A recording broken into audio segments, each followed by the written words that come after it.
You're listening to the Learnings and Missteps podcast, where we intend to change the image of careers in the trades. We celebrate the real men and women who have built careers in the construction industry by bringing their personal stories straight to you. I began my career as a plumber's apprentice in the late 1900s. Over the last 26 years, I've had the fortune of meeting some of the most resilient, intelligent, and inspiring people who happen to be construction workers. My career path as a plumber has provided me with experiences and opportunities I thought were inaccessible. And I want you to know that the trades are a place where dreams can come true. These stories are brought to you by three brothers who share a mother. I am Jesse, your host. Our in-house writer is Ernest, a.k.a. La Voz. Hello. And our co-host, Rene. What's up? Y'all ready? Yes, sir. Dale. Hey, Jesse, could you tell me about the outcome of this episode? Oh, Ernest, can you think of a situation where you've ever experienced fear or pressure associated with making a decision? You've been in that spot before? This episode? Oh, yeah. This episode is for you. So what you're going to get is you're going to get to hear us discuss the relationship between decisions and outcomes and the dynamics of how people respond to that. And also, there's a tasty nugget where Rene has a deep reflection about the value of appreciation. I think our listeners are going to get some good meaty stuff out of this episode. So you ready to check it out? Oh, I'm ready. Let's do it. All right, Rene. Well, you got an idea that you wanted to discuss. So what's up? Yeah, so I wanted to talk about being comfortable or accepting being wrong. Like how do you like get comfortable with being wrong? You know, I feel like there's this pressure to make the right call, make the perfect decision that has like very little consequences, especially like in a like as a young or maybe a starting budding leader. You know, you don't want to make the wrong call because there's consequences and it affects a lot of people. So how do you get comfortable with, you know, I made a bad call? And so you're saying what I understood is that as a budding leader, you're faced with situations that you don't know, like the 100% guaranteed correct answer every time. Is that accurate? Yeah, that's very accurate. Okay. And your concern, well, rather, what is your concern? You know, speaking for myself, I feel like my concern is like as a budding leader, I guess my concern is about the credibility. Like I'd hate to like make wrong calls, like consistent wrong calls or something, and then like they're like, oh well, Rene don't know what he's doing, and then like maybe they don't call me anymore to make a decision, or they don't, you know, like I don't know, or maybe they just kick me off the leadership position, you know, like because he doesn't know what he's doing because he's always making wrong calls. Okay, so Joe, so you're concerned about losing credibility, losing the position, losing status, losing face with the team, with your leaders. Is that accurate so far? That's accurate. How concerned are you about being demoted or staying where you're at right now? I would say I'm pretty concerned. Like at a scale of 1 to 10, I would say I'm like at a 6. I'm afraid consistent bad calls will keep me where I'm at like from like the foreman's position. Now, what do you think about the idea of, or the difference between decisions and outcomes? I feel like decisions create certain outcomes. For like sure. The decision comes first and then the outcome. I don't see how they're the same, or you know what I mean? I feel like it's decision first and then an outcome. Yeah, 100% agree. Whoa. So yeah, I mean they are like, you got to make the decision first and the outcome comes after it. So that's good you understand that. Now, is it possible to make the right decision and have a less than awesome outcome? It's possible, yeah. Okay. So if that's the situation, you make the right decision or the most informed decision, and the outcome is other than what you were seeking, how would, if your leader did that, right, made the best decision with the information they had at hand, and the outcome was, like, again, less than optimal, what would you think of that leader? I guess I would just say, like, well, I mean, that's just, you just got a bad bag. Like, you did the best you could, and I mean, that's the information that was presented to you, so you really had no control over that. I guess you did, as long as they did everything they could, then no harm, no foul. I guess that's how I would see it. Okay. And would you expect that leader to learn from that? Yeah, for sure. Right? And if they learned from that, would that help you respect him or her? Yeah, definitely. Okay. And so when they make that decision and put themselves out there, how would you categorize that action? Like just making the damn decision. What do you mean? Like, how would I categorize it? Yeah. Do you see that as courageous? Do you see that as just something they do because they have to do it? Like, how do you see that? Oh yeah, like I would see it as courageous. Okay. Like, yeah, for sure. Because, like, I have respect for people, or leaders rather, anybody who did the best they could, and they just told the truth about, like, hey, this is what I saw. These are the results of my investigation. Here it is. I'm unsure, or I feel some kind of anxiety about this and this, and they just told the truth. And even if it comes out bad, I really have a lot of respect for just the vulnerability of it all, to say that you were unsure, I guess. And if it comes out bad, well, I mean, you told the truth and you did everything you could. And so you used a key word there, right? Vulnerability, because you in leadership or in decision making, in creating something new, in leading a team, all of the above, there is vulnerability, or a requirement, maybe not even a requirement, a call to be vulnerable. And being vulnerable is courage, right? Because you're putting your name on the line and your reputation, your credibility. And what that means is you could get a parade. Renee's the best. Right? And you Yeah. could also end up with pie on your face because it didn't work out. But you made the decision, given all the information gathered, you tapped into all of your resources so that you could make a sound decision. So what do you think about the leaders that play off the hip? They don't ask anybody, they just do this, let's do that, do this, go. What do you think about those leaders? Jeez, I got to make some motions about that, because, like, I have had leaders. Like, when I first started working at Souls, I had a leader that he believed that as a foreman, you had to know the right answer all the time. And if you Okay. didn't, you had no business being a foreman if you didn't know the right answers. So, like, even if he was unsure, he would say, like, well, screw it, let's go, let's dig it out anyway. Like, we're gonna go, you cannot ask for help because you need to know. You're a foreman now. And unfortunate or not, it usually worked out. I can't recall a time, to be honest, right now, thinking off the top of my head. I can't recall a time where he fired off the hip and it didn't work out. It usually worked out. But I mean, firing off the hip, I feel like it's unnecessary, because there are resources available to you. Like, maybe somebody higher than you, or has more experience than you could ask for advice or something. I feel like there's nothing wrong with that. I feel like maybe firing off the hip isn't necessary. That's what I would say. Okay.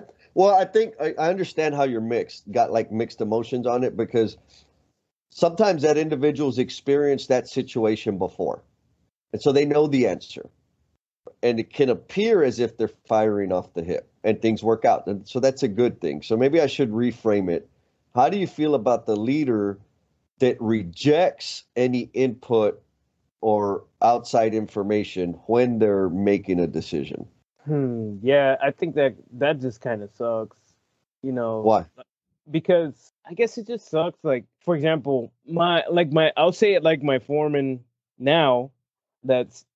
he's told me before. He says a good foreman listens to his helper. Okay. And what does that mean? And the helper in our job, specific to my job now, um, in a distribution and collection job, you're digging a hole, and the guy inside the hole has more information about what's inside the hole than anybody outside of the hole. So the helper is in the hole. You don't have the foreman in the hole. You don't have the operator in the hole. You have the helper. The lowest guy on the totem pole is in the hole. So he knows what's going on in this situation. He may not have the most experience, but he has eyes on the situation better than anyone else on the job site. So it does suck, like when the foreman doesn't listen to the dude or take input from the guy inside of the hole who has eyes on it better than anybody else. Because, like, dude, he's telling you there's a gas line right here, and you're telling the operator to take out another bucket. It's kind of scary. And Yeah. I don't know. Does that answer your question? Yes. So there's two things, right? I mean, earlier we were talking about the leader that accesses or uses all of her resources, asks questions, takes input, provides like, okay, look, this is all of the information that I was able to gather. And based on these facts, I'm going to make this recommendation. And as a side note, I think it's important to say, there's still some risk. I'm not comfortable. I'm not 100% comfortable, but this is where I'm at. And so what you said was that you value that. You would appreciate the courage and the vulnerability in that.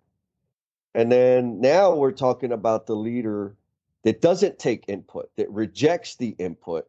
And in that situation, you explain the story of that puts other people's lives at risk. That puts the operation, the team at risk because they're not taking input and they're just going to make a damn decision. Is that correct so far? Yeah, that's totally correct. Because, like, like I said, like with no experience, even though the guy in the hole doesn't have the most experience, he at least has the eyes to see better than in that situation. In this situation. Right. Yeah. In that situation, that laborer is the least experienced in terms of years and knowledge. But in the situation, they have access to the most accurate and relevant information. Right. Yep. And they're getting rejected because, oh, you're just a damn laborer. Shut up and dig. Is that kind of the scenario? Yeah, that's spot on. Okay. Yeah. And so there's some ego there, right? There's some ego, some ignorance. And is that the kind of leader you want to be? Oh, definitely not. Okay. Now, so back to the thought about decisions and outcomes, right? In that point, he would be a leader that made a decision. And right now, you and I can agree that that's not the right decision to keep digging because there's a damn gas line there, or there could be. But if they go forward and dig it, and there is no gas line or there's no issue, nothing happens, nothing negative happens, the outcome is positive. Would you agree? Yeah, for sure. But the decision was not the right decision. Right. Now, in his brain or his or her brain, they're going to say, well, I made the decision, I'm the leader, and see, I told you everything worked out. But everybody knows, like, yeah, bro, we just got lucky. How accurate is that? Yeah, that's pretty accurate. We're tracking so far?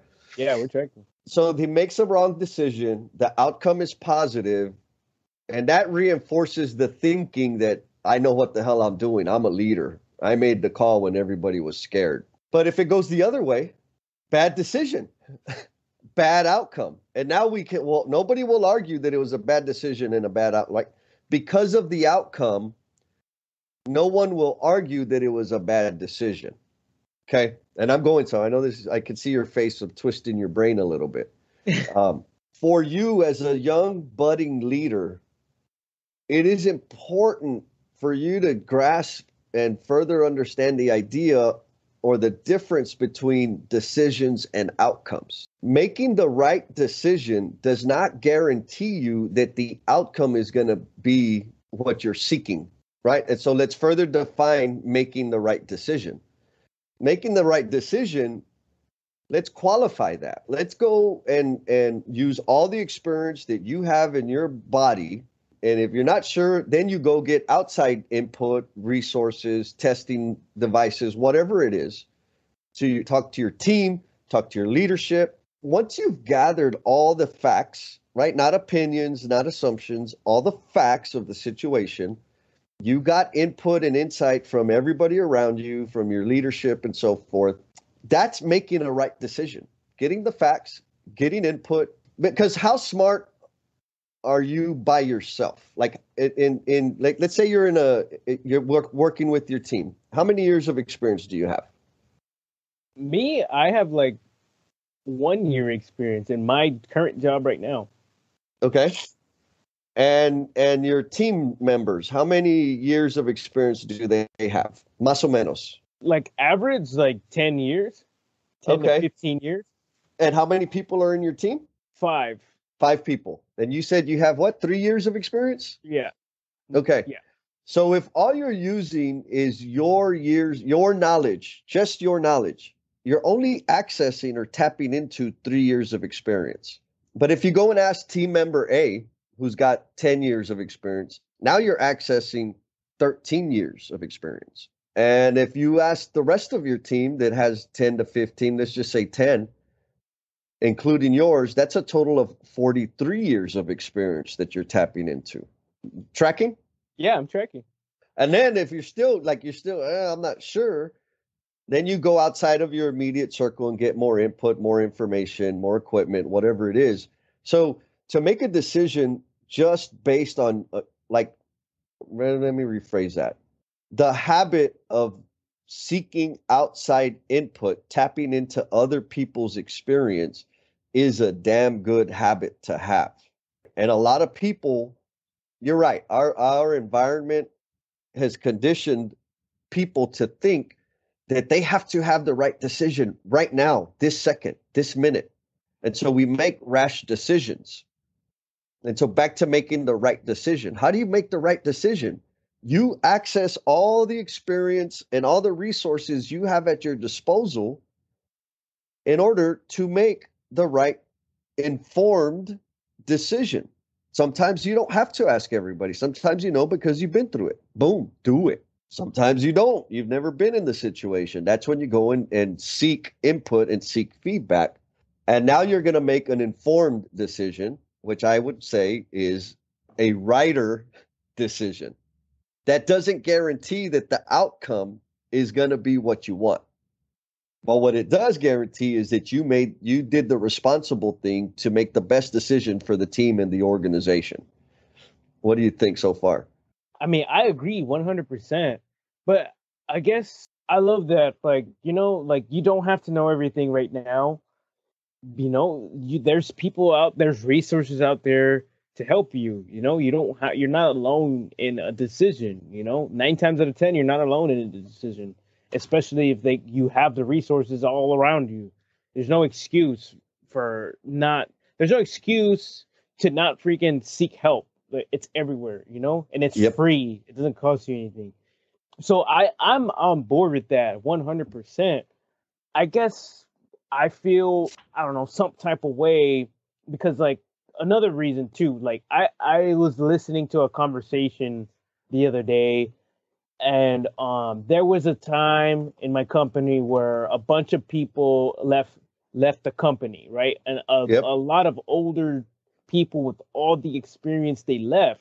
Yep. So my company had to, hire people to take their spots, right? And naturally, they picked the people that you maybe were they just picked the person next in line, right? And like, they were in the conversation, they were talking about like, well, wait, like, so this guy, they really picked this guy? Like, this guy, he's only been here for 5 years, how could he know what he was doing?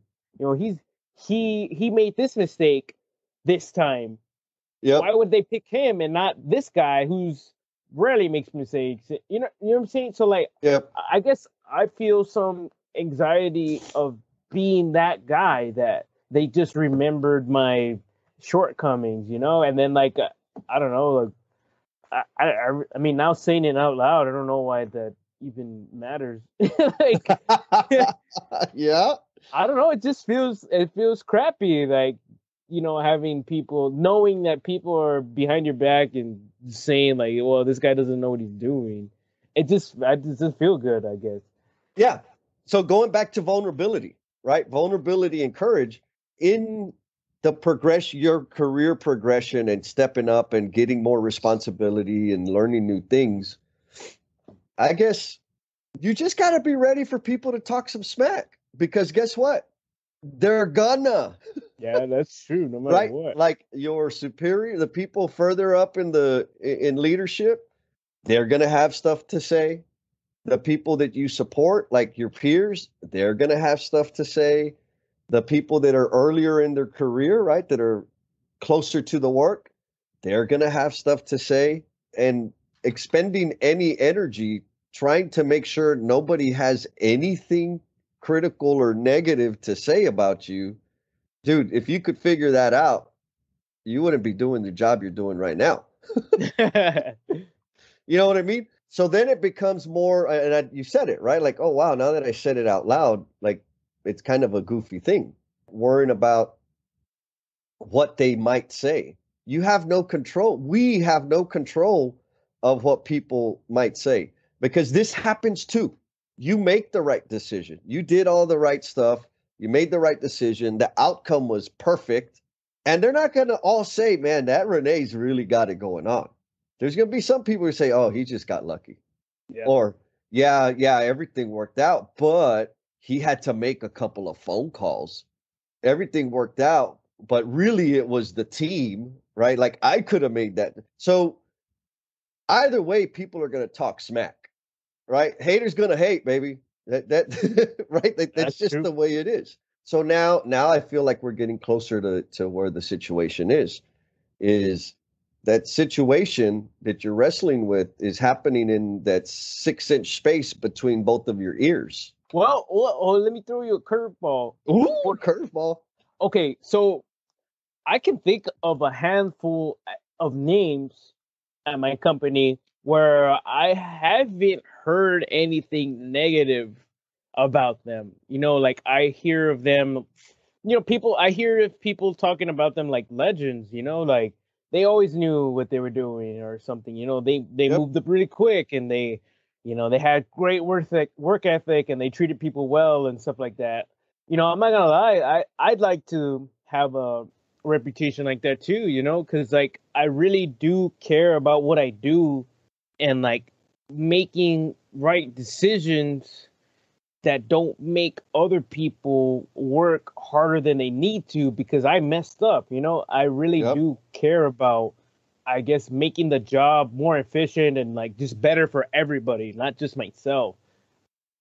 If I can make a decision that saves people time and money and heartache and work, I want to make that decision, and I want to have that same reputation too. And I feel like there exists those people that maybe they have made mistakes, but like for some reason nobody talks about them. I've talked to a lot of different people in my company and I've never heard anything negative about those people. Sure, of course, everybody's poop stinks, obviously, but for whatever reason we don't talk about those guys poop for whatever reason.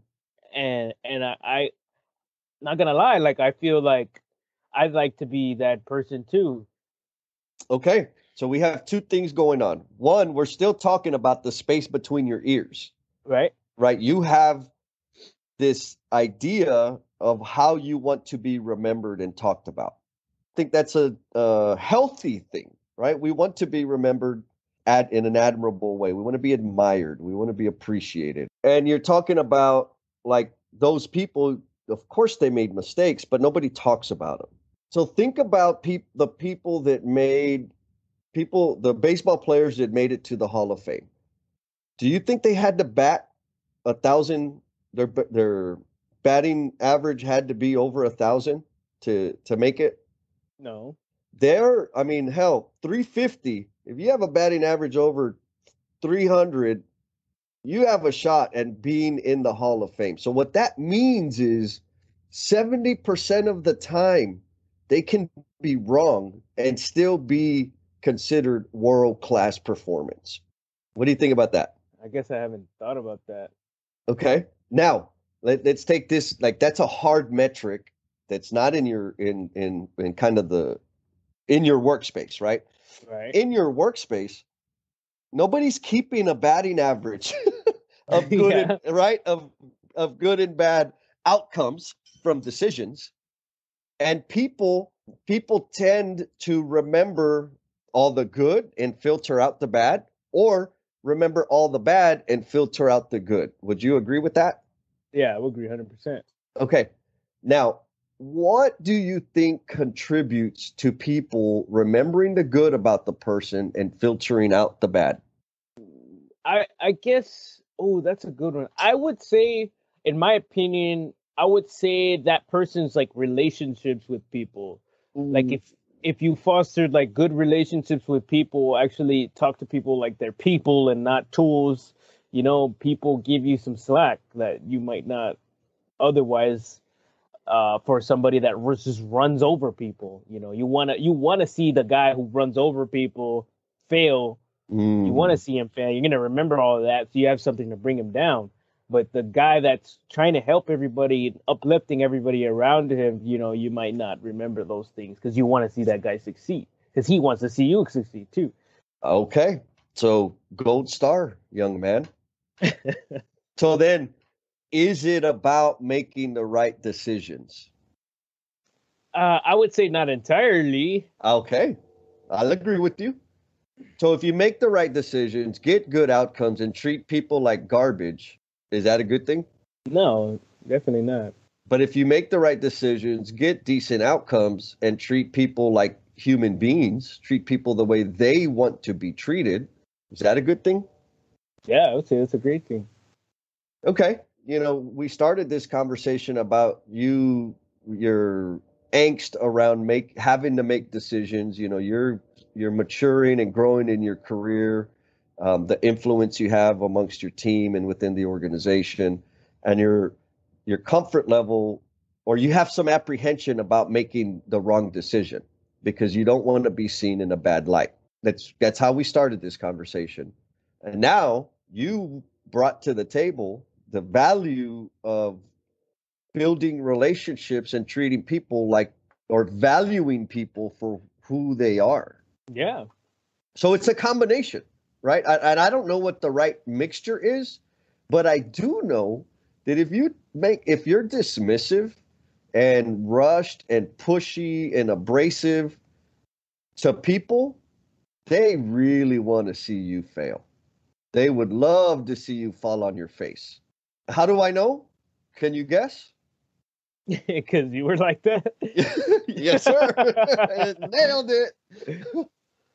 But when you invest in people, when you listen, like just listen to them, hear them out, let them speak and share and contribute, connect with them, celebrate them, share the credit with them.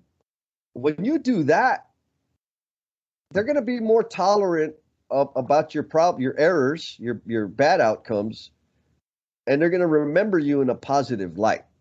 So where will you be? Where do you think? Rather, I'll ask it this way: how much effort and energy, like intentional effort and energy, do you allocate to building and fostering relationships? I feel like I try to do that a lot. You try? You feel like you try. That doesn't sound very clear. I feel like that's important to me, like fostering relationships. I feel a lot of pain or suffering when I even just feel like man, I didn't give enough this guy enough credit, or like Ah, maybe I didn't communicate to this dude. Like I got a prime example. Like I've been working on this big project with a partner of mine. We've been working on it together, and he told me, he's like, "You're in charge." He said, "I'm just here to help you." yep. He's like, he told me that he's like, I feel like he told me that he feels that I was doing all the work. He's just there to help me. right? And like, I didn't really respond. I didn't say anything. I just, I didn't say anything. But like, fast forward 2 days later, I was thinking about that statement that he gave me, and this guy, my partner, he has like 10 more years experience than me. 10, Uh-huh. 15, I think. And like we've been bouncing off ideas off of each other. I listen to him, what he thinks, and he listens to me and what I think, and then we come up with a decision together. I'm the one who says it with my mouth or my email, but it's not mine alone. And I felt some kind of I guess regret not telling him in that moment, like, no, dude, like your wisdom and experience has been great. Yes. I feel like none of these decisions that I've been telling people would have been possible without you. And I didn't tell him that at the moment, and I thought about it later, and I felt like, damn, like I messed up. I should have told him that. So I guess to answer your question, like that that effort, when I see him again, I'm gonna tell him that effort. That I feel like I do put an effort to do that, and it's important to me to make that effort and to make sure the people that I work with feel important, that they help and they contribute. I really do feel that that's important to me, and there's long term great results that can come from that Yes. for everybody. Like everybody can contribute and do great things if you just tell them they're doing a good job or tell them you helped or something. So it's important to Yes. me. It is important to me, if that answers your question. Yeah, yeah. So what I understood is that it's very important to you, and you reflect, or in this case, you reflected and said, "Damn it, I missed an opportunity to celebrate Yeah. him and help him understand the value that he brought to the situation, and that you trusted him. And without him, you wouldn't have got to where you got, or y'all wouldn't have been able to do what y'all actually accomplished." Yeah, for sure. Okay, That's good. correct. That is a power skill.